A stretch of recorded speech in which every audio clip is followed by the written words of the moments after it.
সে use করতো এবং আমাকে নেকের ছবিও সে তুলতো এবং আমাকে তোলার মতো মারছে। তুমি অন্তত ভালো থাকো। কোরআন শরীফ হাতে রেখে ওয়াদা করেছিলেন বিয়ে করবেন লিজাকে। লিজাও শরীয়তপুরের সাবেক ডিসি আশরাফের কথায় তালাক দেন তার স্বামীকে। সে হচ্ছে যে আমাকে ডিভোর্স দেওয়া হয়েছে আমার হাজবেন্ডকে, বলছে যে মানে এটা বলতো যে আমার তরফ থেকে আগে শেষ করতে হবে। সন্তান ও স্বামীকে রেখে আশরাফের সাথে ঘর বাঁধার স্বপ্ন আর পূরণ হলো না, যেন নগদে পোল্টি মারলেন আশরাফ। অথচ এই লিজার জন্যই পাগল ছিল সাবেক ডিসি। ফেসবুক লাইভে এসে কান্নাকাটি করে যেন তারই প্রমাণ দেন। তুমি অন্তত ভালো থাকো। আশরাফের সাথে একান্ত মুহূর্তের ভিডিও ও ছবি ভাইরাল হওয়ার পর এই গৃহবধূ ধর্ষণের অভিযোগ তোলেন তার পরক্রিয়া প্রেমী আশরাফের বিরুদ্ধে। এই ঘটনায় ইতিমধ্যে তিনি টাঙ্গাইল মডেল থানায় লিখিত অভিযোগ দায়ের করেছেন। ওয়ালটন আবারও মিলিয়নিয়ার অফারে ওয়ালটন ফ্রিজ কিনে আপনিও হয়ে যেতে পারেন মিলিয়নিয়ার। ডিসির সাথে ব্যক্তিগত ছবি ভাইরাল হওয়ার পর গৃহবধূর দাবি স্বামীর সংসারে এক ছেলে ও মেয়ে নিয়ে সুখে ছিলেন। 1 বছর আগে মোহাম্মদ আশরাফ উদ্দিন তাকে দেখার পর নানা কৌশলে সম্পর্ক করার চেষ্টা করেন।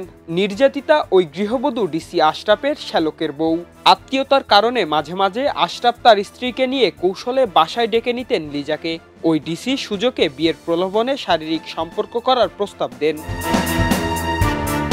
লিজা জানান এক পর্যায়ে কোরআন শরীফ স্পর্শ করে বিয়ে করার আশ্বাস দেন। বিয়ের আশ্বাস দিয়ে ওই গৃহবধূকে দিয়ে পূর্বের স্বামীকে তালাক দেওয়ান সাবেক ডিসি। তালাকের পরই ওই নারী ডিসি আশরাফকে বিয়ের জন্য চাপ দিতে থাকেন। এক পর্যায়ে বিয়ের প্রলোভন দেখিয়ে গত বছরের 22 অক্টোবর টাঙ্গাইলের এলেঙ্গা রিসোর্টে ডেকে নিয়ে ওই গৃহবধূকে নানাভাবে নির্যাতন করে ধর্ষণ করেন।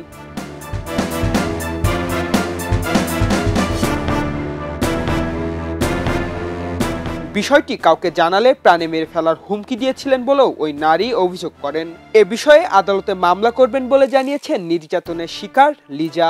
সে ইউজ করতো এবং আমাকে নেকের ছবিও সে তুলতো জবরদস্তি করে। আমি তো তার শক্তির সাথে পারতাম না। তো একটা পর্যায়ে আমি যখন আর বলতো এই 2 বছর পর বিয়ে করব, 1 বছর পর বিয়ে করব, তারপর বলে 6 মাস পরে বিয়ে করতেছি, তারপর লাস্ট সময় দিল 3 মাস পরে আমি বিয়ে করে ফেলবো। তো একটা সময় এর আগে সে হচ্ছে যে আমাকে ডিভোর্স দেওয়া হয়েছে আমার হাজবেন্ডকে আমাকে দিয়ে। তার সাথে আমি শারীরিক সম্পর্ক নিজের থেকে করলাম না এবং বিয়ের কথা বলা হয়েছে, শারীরিক সম্পর্ক নিজের থেকে কেন করলাম না সেই জন্য সে আমাকে যে মার শুরু করলো, ইচ্ছা মতো আমাকে ধরে দেয়ালে আমার মাথা বেড়েছে, বারবার চড়াইছে আর গলা বারবার চিপা ধরছে বারবার। আমার বিষয়, আমাদের এইসব বিষয়ে যদি কাউকে জানাও বা কোনো রকম আমার চাকরির কোনো ক্ষতি হয়, আমি এই যে ছবি টবি আছে এগুলো ভাইরাল করে দেব তোমার আত্মীয় স্বজনের মাধ্যমেই। তার মতো ভয়ানক একটা অপরাধীর তার যথাযথ বিচার হোক।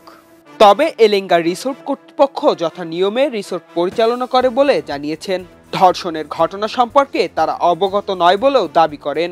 নারী যদি বলে সে আমার স্বামী, আর একটা ছেলে যদি বলে আমি একটা স্বামী, এবং যদি আইডি কার্ড যদি দেখায়, সেখানে তো আমার করার কিছু নেই, আমার বিশ্বাস করতেই হবে। শুধু রিসোর্ট কেন, আরও অনেক জায়গায় অনেক কিছু হয়, এটা তো আপনারা নিজেও জানেন। ঢাকা বড় বড় হোটেলগুলো কী না হয় সেটাও আপনি জানেন। তা আমাদের রিসোর্টে আল্লাহ রহমতে আমি থাকাকালীন এই পর্যন্ত কোনো কিছু হতে আমি দেখিনি।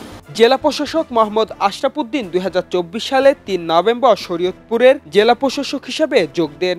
কর্মকর্তা আশরাফ উদ্দিন নিউরো ডেভেলপমেন্ট প্রতিবন্ধী ট্রাস্টের পরিচালক পদে দায়িত্ব পালন করেছেন। খবরের কাগজ, নিখাত, নির্ভীক, নিরপেক্ষ।